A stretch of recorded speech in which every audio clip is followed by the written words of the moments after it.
नमस्कार मंडळी, मी पूजा तुम्हा सर्वांचं स्वागत करते आपल्या यूट्यूब चॅनलमध्ये। आज मी तुम्हाला दाखवणार आहे आमच्याकडची बॉम्ब फॅक्टरी।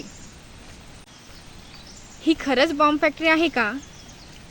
आपण जाणून घेऊया याच्या मागचे खरं सत्य।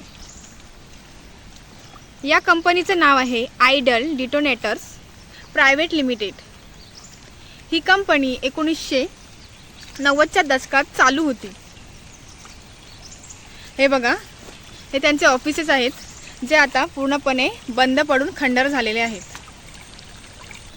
हे या त्या काळचे रस्ते आहेत जे आता पूर्णपणे खराब झालेले आहेत आणि इथे भरपूर ठिकाणी असे ऑफिसेस किंवा बॉयलर असे म्हणतात त्याला, ते खूप प्रमाणात या ठिकाणी आहेत। तर याला बॉम्ब फॅक्टरी का म्हणतात? कारण या ठिकाणी स्फोटके तयार व्हायची। स्थानिक लोक या फॅक्टरीला बॉम्ब फॅक्टरी असे म्हणतात, पण वैज्ञानिक भाषेत याला औद्योगिक स्फोटके असे म्हणतात। या स्फोटकांचा वापर मोठमोठे हायवे बनवण्यासाठी, खाणकामातील मोठमोठे दगड किंवा खडक फोडण्यासाठी किंवा रेल्वेचे बोगदे तयार करण्यासाठी वापर केला जायचा। ही कंपनी बंद होऊन जवळजवळ 30 ते 35 वर्षे झालेली आहेत। त्याच्यामुळे या पूर्ण जागेला आता मोठ्या मोठ्या झाडांनी वेढलेले आहे। हे बघा, इथे पण एक ऑफिस आहे, तो आता पूर्ण झाडाखाली गेलेला आहे।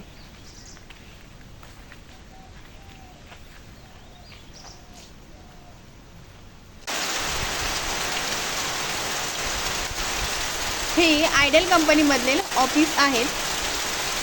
अशी अनेक ऑफिसे आता खंडर झालेली आहेत।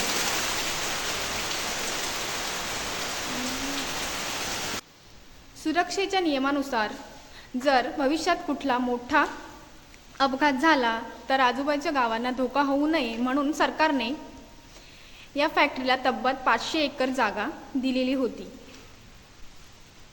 हे त्यातलंच एक आहे ऑफिस, जे खूप मोठं आहे। बघा तुम्ही, अगदी इथे मला हॉरर फील यायला लागले।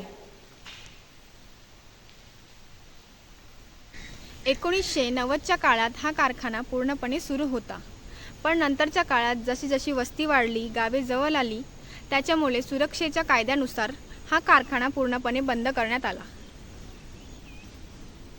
इथे हा दिसतो, हा एक चेंबर आहे।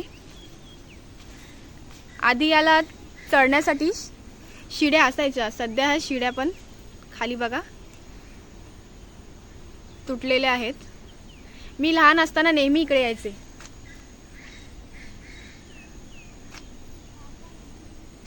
तर मंडळी, येवई आणि लोणारच्या वेशीवर दडलेला हा इतिहास तुम्हाला कसा वाटला मला कमेंट करून नक्की सांगा। अशाच नवनवीन माहितीसाठी चॅनलला सबस्क्राईब करा।